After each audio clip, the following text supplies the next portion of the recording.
That is an epic background, man. Yeah, man. It's that professional YouTube lighting, baby. Yeah. All right, bro, check this out.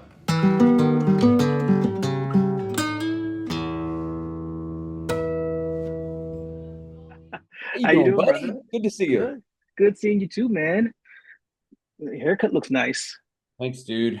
Yeah. Extra clean, you know. I put my XP into the haircuts, you know. It's that Yeah, or smart move. yeah, it's just easy. You don't even have to really bathe if you get haircuts enough, you Oh, know. dude. It's like, Back. yeah, he's man, that dude's clean. It's like, is he? Yeah, is he's just looking clean. It's Mm. all it's all about how you look, really. Oh man, good to see you, bud. Good seeing you too, brother. Want to chop it Uh, up? let's chop it up. You know what, ladies and gentlemen, welcome to Mr. Perfect Man episode 2. Um, it is Things have November. happened. Things have happened, lots of things. This is November 13th. And so technically we're 13 and a half days in Yep. to writing this book. And I think we are at 35. Well, Sam, you wrote another chapter after I did the math, but I think we are at like 35,000 words. So now we're probably at like 37. 35 or 36. What's up, boy? What you need? It's not in here. See, big guy. He kids are hilarious, bro. He like, you know those nutcracker things? Yeah. He thinks they're like the coolest thing ever. We started decorating for Christmas, and he was like, "We don't have a nutcracker. Like, what are we even doing?" I was like, I don't know." And so we looked everywhere, and we were just like, "Dude, we'll buy another one. They're like $5 at Aldi." So we got groceries and a nutcracker. Anyways, That's awesome. uh, yeah, November 13th, dude. So I would say we're halfway through with a little bit of room for waste. We just hit our midpoint. Hmm. And I would say I love this method, dude. I think we're both discovering like our process as far as like plotting. And I kind of have a process, dude. I think it's basically the plot pantser, the plotting pantser. Hmm. And so basically what we do is we have a main concept. Hmm. And then you just start pantsing. You know, you need an inciting incident, right? And you probably have that sort of in your head, right? Because you have the Yeah, yeah. concept of the beginning. And then you just kind of go, and we've pantsed all the way to the midpoint, but I would say we haven't really pantsed because we've been talking like every day, talking about the plot. So True. that keeps us from running into dead ends. If you're truly pantsing, you either just know what you're doing so much that you don't get stuck. Like That's you not have me, but I've got a buddy who he's he hates feeling trapped and he knows this about himself. And so like he'll only sit in certain places. So we're like at church, or at a conference. He's like, I ain't sitting there. I'm like, dude, come on, man. It's good. He's like, nope, you can't trap me. I'm like, all right, bro. So you either have to have the you can't trap me instinct yeah. or just constantly be sitting by the door. Or you got to be Stephen King and just you're plotting as you go because you're a total genius. Or what I really like is I really like to keep track of percentages because I know the save the cat methodology. We'll probably talk it at some point, but Hmm. certain beats should fall within certain places, and there you can be super specific with it. But as long as you kind of know, like there's probably should be something at the midpoint. Hey, spoiler alert! Like you got to have an inciting incident, and you're kind of like looking for those big beats and finding your way from point to point. You're traveling without a map, but you kind of know you're on the right road and you know where the next city is. So like Yeah, yeah. you're on the interstate, like you're gonna be fine. I, So I yeah, feel I feel that's how we're doing it. Definitely. I've noticed that our processes are my process has gotten better from working with you, but our processes are, I think, generally fairly similar too, which is pretty surprising. Uh, we yeah, did that we did that episode of Plotter and Pantser, and I was like, oh yeah, we write so differently. And then now that we're writing together, I'm like, we write the same. We yeah. pretty Well, much I write mean, the same. you got to give yourself credit too because Mark's a genius with characters. Like he really puts more consideration into characters, and I think it's kind of a trap to think about the plot too much and like only design your beats based on the plot. In my first book, I don't know if you remember this. I was like, dude, I'm freaking stuck, man. I don't know what to do, bro. And you like, we had a nice talk. It was probably like an hour, but boiled down, you were like, that dude's cool. You should probably kill him. And like, she's actually like a pretty dope character. So like, don't just let her be out there. She needs to be like critical in the B plot and blah, blah, blah. And so like, I looked at it in terms of character arcs. And this one needed to end, and this one needed to go up, and these two characters needed to run alongside each other because their arcs were cool, and Mm. they complemented the main character's arc. And if you drew it out, it would look interesting. It wouldn't just be a bunch of like straight lines. Like it'd be like interesting. And so it built a lot of conflict, and it built a lot of texture, and it was all character based. It wasn't even plot based. But then that got me unstuck because even with Save the Cat, there's it'll be like, all right, for the next 30%, just have fun. And I'm like, what? What does that even mean? Have What fun. does that mean? I'm not having fun at all. I don't know what I'm doing. But I'm like, it's called fun and games, dude. Like you got 30% to have fun. And then you got bad guys, close in. The bad guys make progress. It's like 30%. So, anyways, we're at the midpoint. I feel really good about where we are. It's not Yeah. perfect. Like, we're not trying to be perfect. We're trying to like get it down. So we're on pace. It's a So good we're gonna zero do a little. draft. What'd you say? I said it's a good zero draft. It's a heck of a zero draft. Yeah. It. Dare I say it's a first draft? It feels way closer to a first draft than a zero draft, but It is. It is. yeah. So yeah, where we know, I don't know. Let's start plotting, dude. Let's figure Okay, out some let's beats from the middle yeah. to um to where we are. You want to give a quick summary of just roughly where we've left everyone Yeah, at the so midpoint? this is Mr. Perfect Man, and I think we've talked about that it's like a Tom Cruise power system in this world. And if not, there it is. It's a Tom Cruise power system in this world. We're not going to get into super details of what that is, but right now, our main antagonist, Cruz Pfeiffer, we'll just call him that for now, is has just gotten the MacGuffin. These magic sunglasses, these glasses that are supposed to really, really help um, him focus his powers. And he just dropped off our main character, Steve, who was a security guard who was guarding the MacGuffin, and they had like a nice little talk. And then Steve got fired, and I didn't. Sam wrote another awesome chapter like a day ago. I didn't get to read it yet. So I think Steve went to went to a game, and now the main bad guy is in a place where he's thinking the antagonist is thinking he's going to now use his powers to change the world the way he sees fit, and he needs to get Steve to help him control Steve's glitching and Tom's or Cruz's time-based abilities himself too, because he doesn't have full control over his either, because they're super hard to control in this world. Yeah, it's actually a pretty intricate Tom Cruise magic system. It's pretty Um, intricate. but what becomes intricate is more, the time-based stuff. That's where it's like, okay, this is really something. If it was just me, Mark, what I would do is Mm-hmm. I'd be like, okay, we just had a midpoint, and I would consider it a down a defeat. A lot of times Yeah. you'll divide the midpoint into a defeat or a victory, and you'll call it a false defeat or a false victory because it's not over, obviously. Right. Um, what would you consider that so we've got like a false defeat midpoint. At this point with Save the Cat, it would be like bad guys close in, bad guys make progress, but they've already kind of defeated Steve. So he's been fired, he's out on the road. And you've got to build from there to the main confrontation, essentially. Right. Make 80% mark. Is there anything from the three act structure that you think we could consider as we're kind of connecting some of the beats from one point to the other? You know, my initial thoughts is to think of it differently, to think of them like this is a different book now. And it's one book, but thinking Yeah. like we ended Star Wars A New Hope, and and this is Empire Strikes Back, although this is not the same kind of vibe.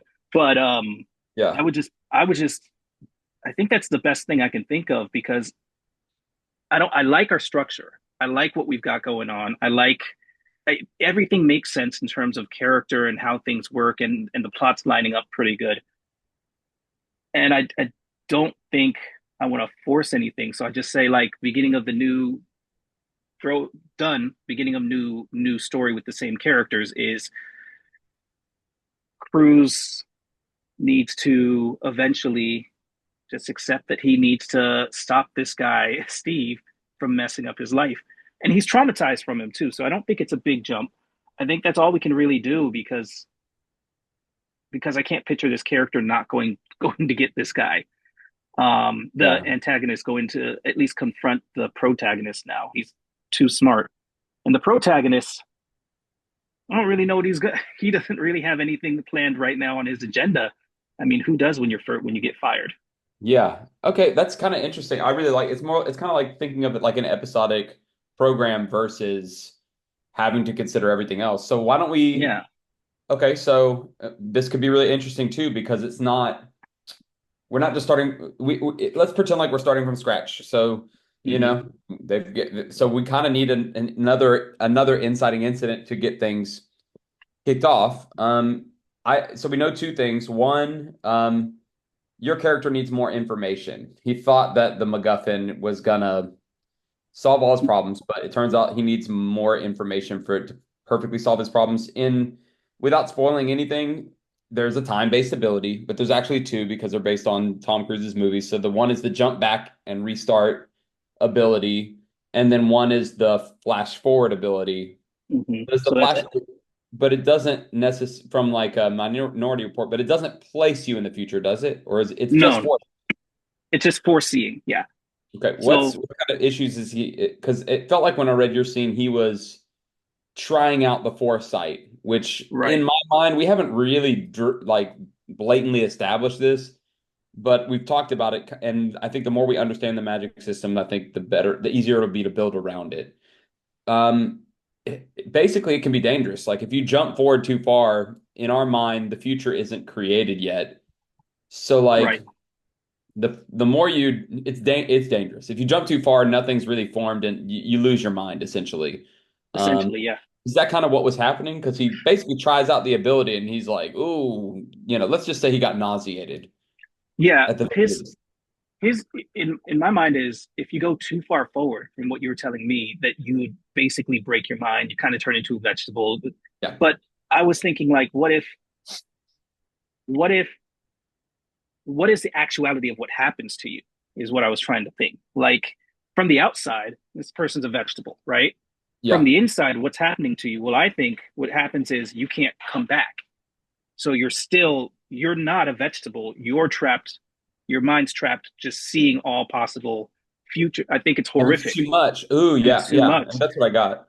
Yeah. And so I thought he was only trying to go see a few seconds forward, which is why only thing that happened was the female his female assistant or teammate walks in and like was trying to talk to him.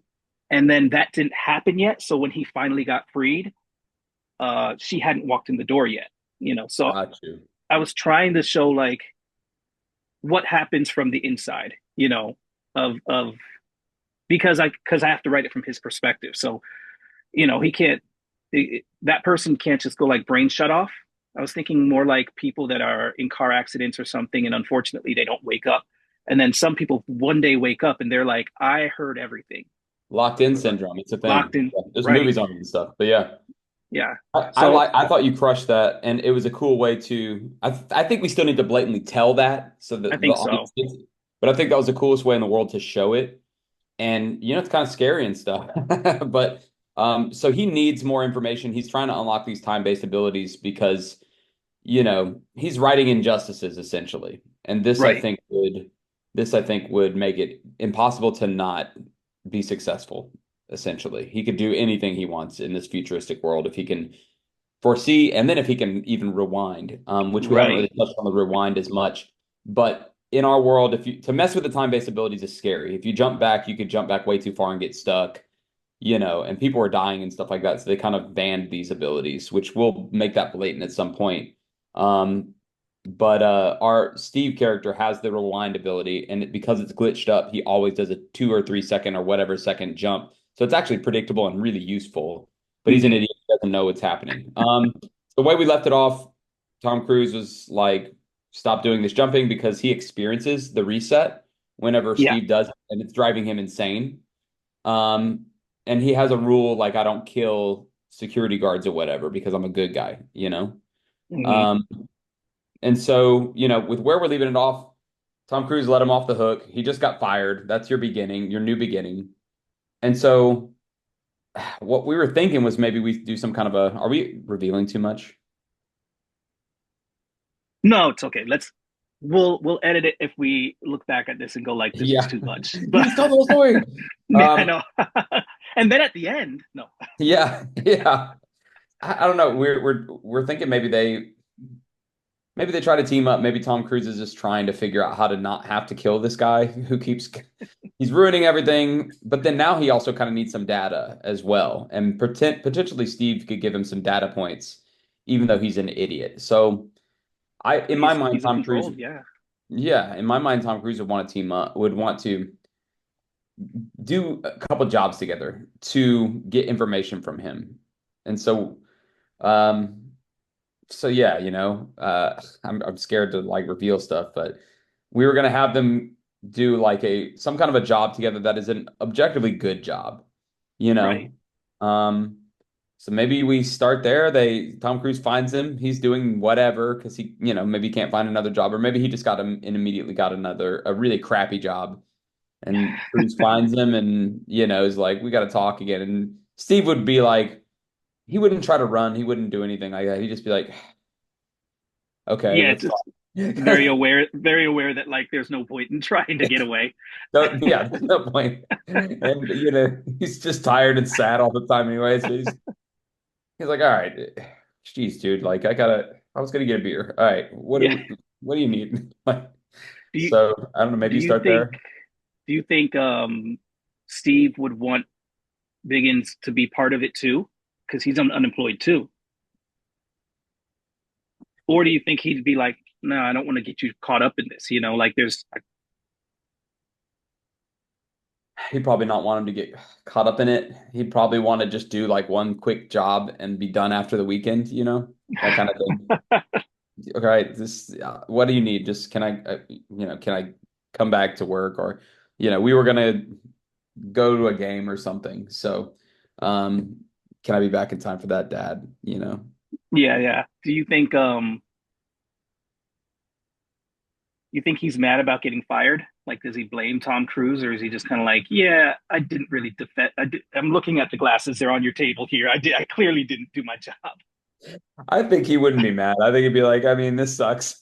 Like like it's not his first job.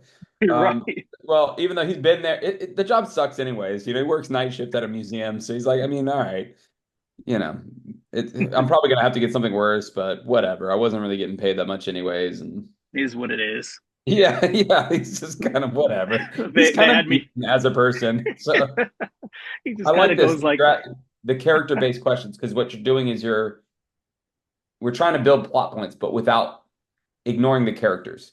I think you're very mhm. good at that. I like your instinct with that. So I don't want to lose Biggins and I don't want to lose the love interest completely.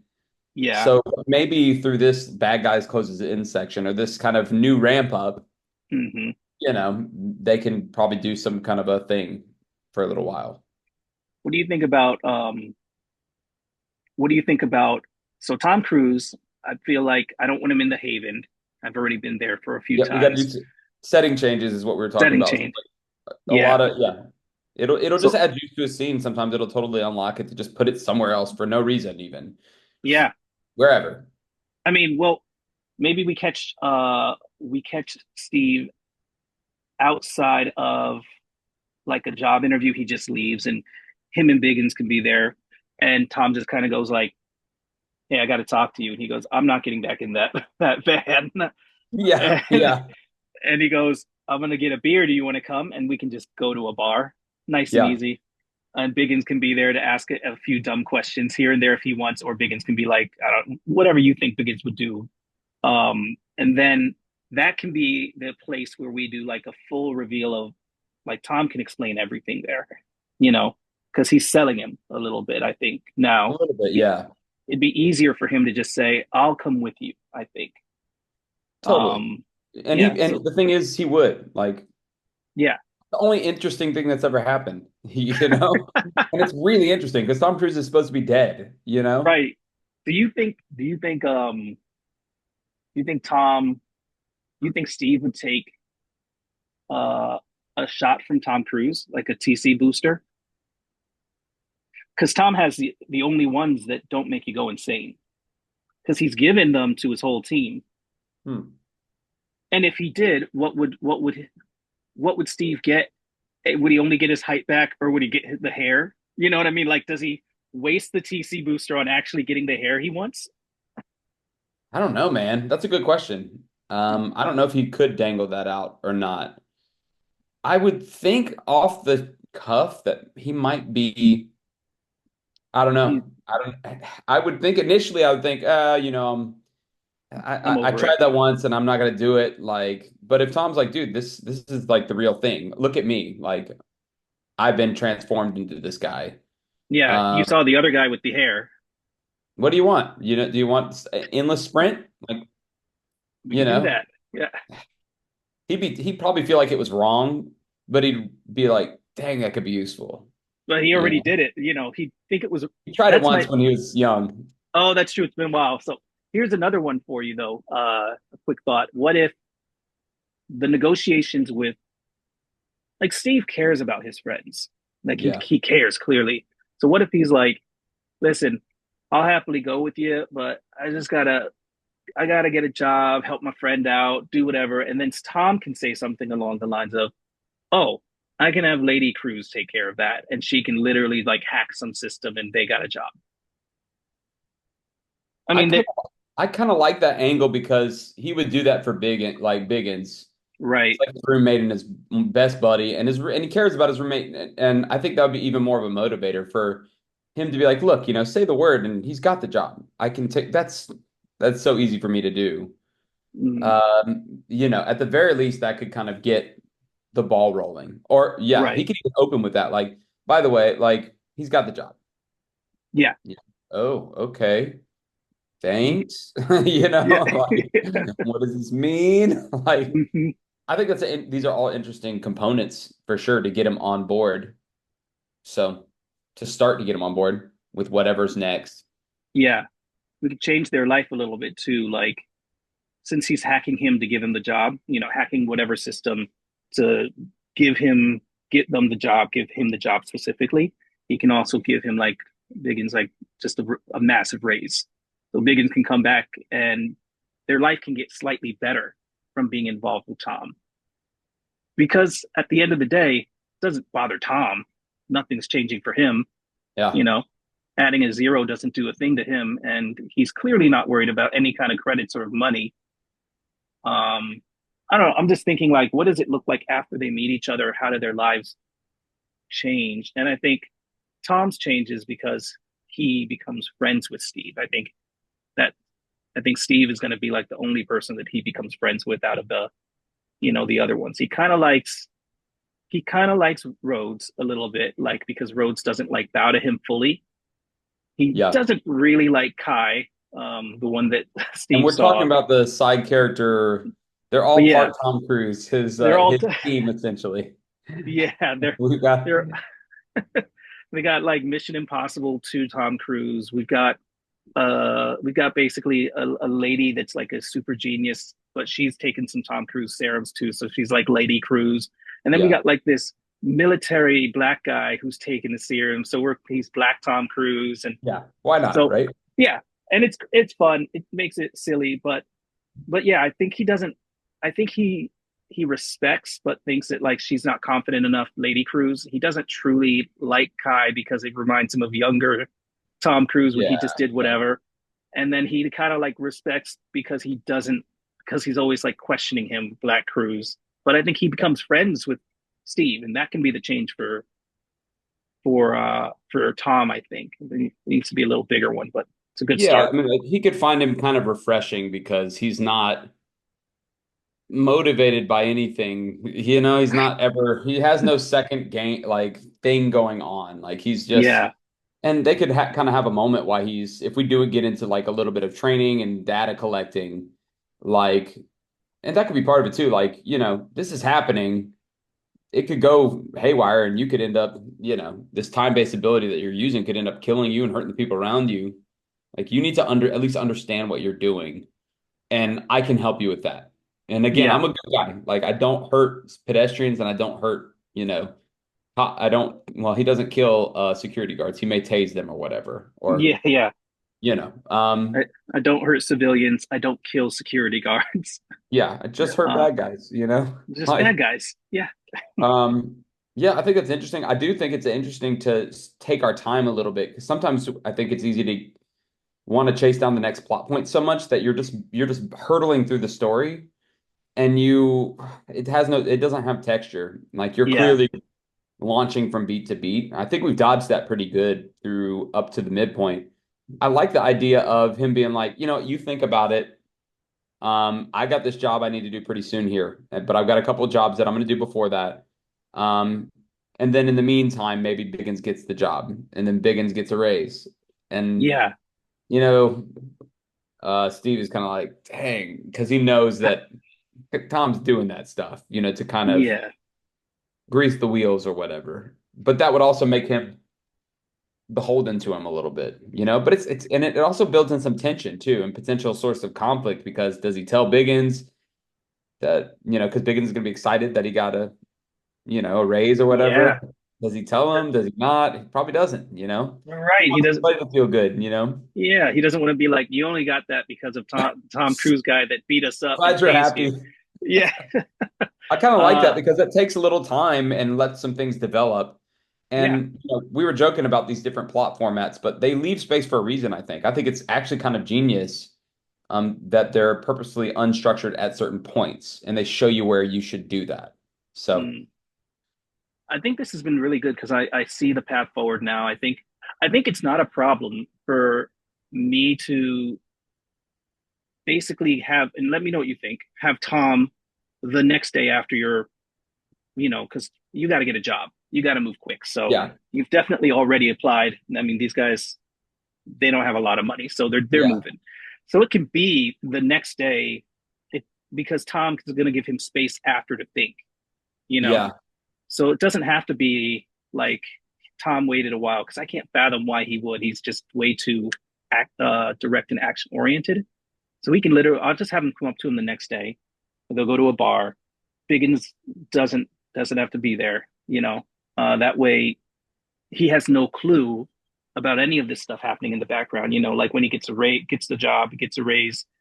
Biggins doesn't have to be like, oh, that Tom Cruise guy said something, or you talk to Tom Cruise. That can set up whatever conversation you want those two to have, with any kind of reveal if it happens. yeah, And then I can, maybe what we do is sit down at the bar.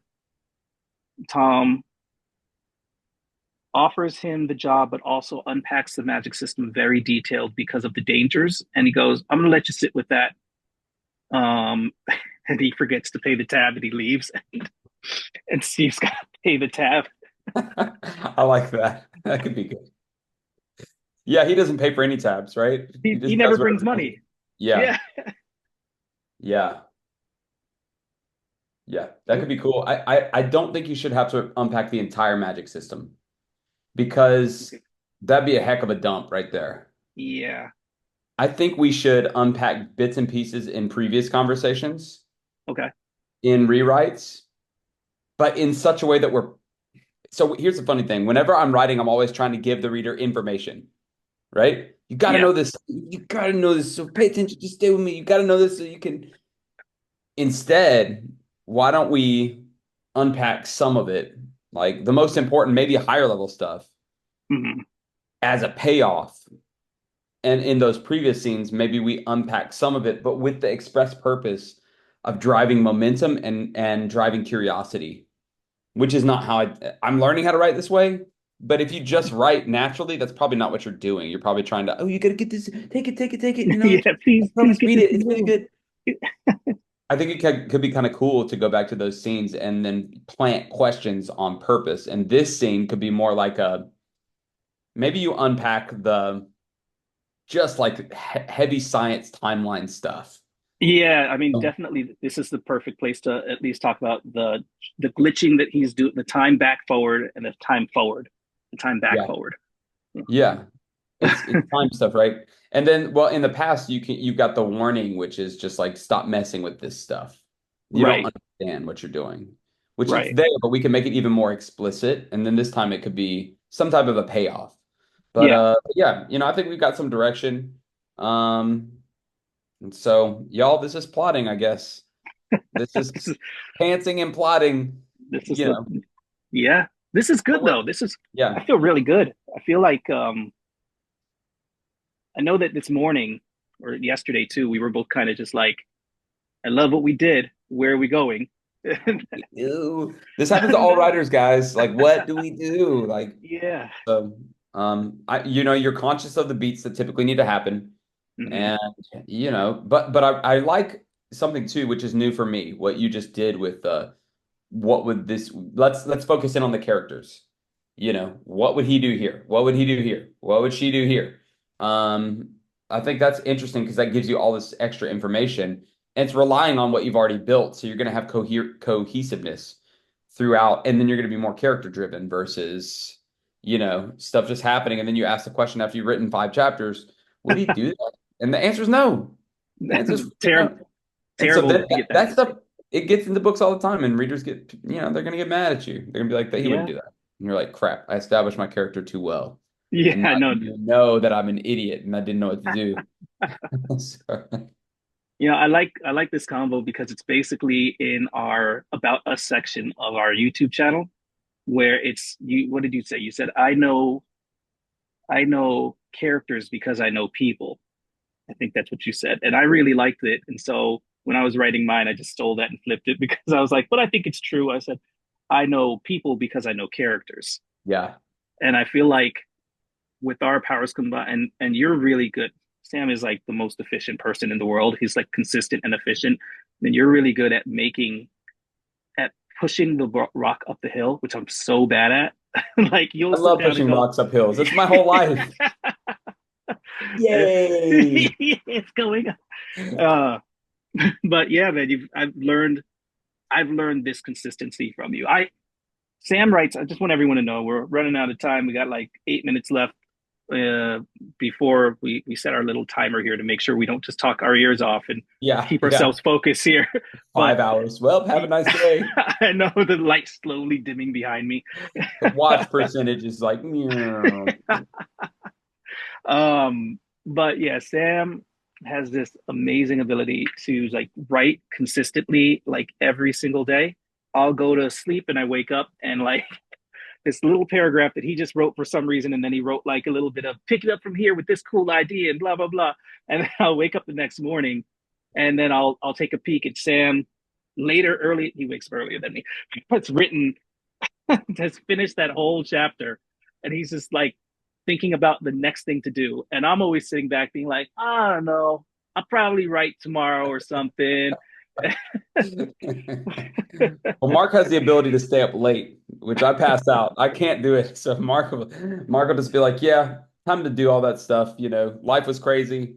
I wrote 6,000 words. I'm like, my God, my nose would be bleeding, dude. And it would just be garbage. It would just be total garbage. It'd be like 2,000 words of good and then just trash from then on. And then I'd feel like I had to work on that in because I don't want to waste it. And it's just garbage. So it's been fun, man. And again, it's cool to see your process and be involved in it and kind of come at it from a different angle. Um, so yeah, man, it's going good. But this is us. Like we said, we That's also us. said it in the original, thing is like, and in our description is like we're two writers figuring it out. And this is honestly what writers have to do.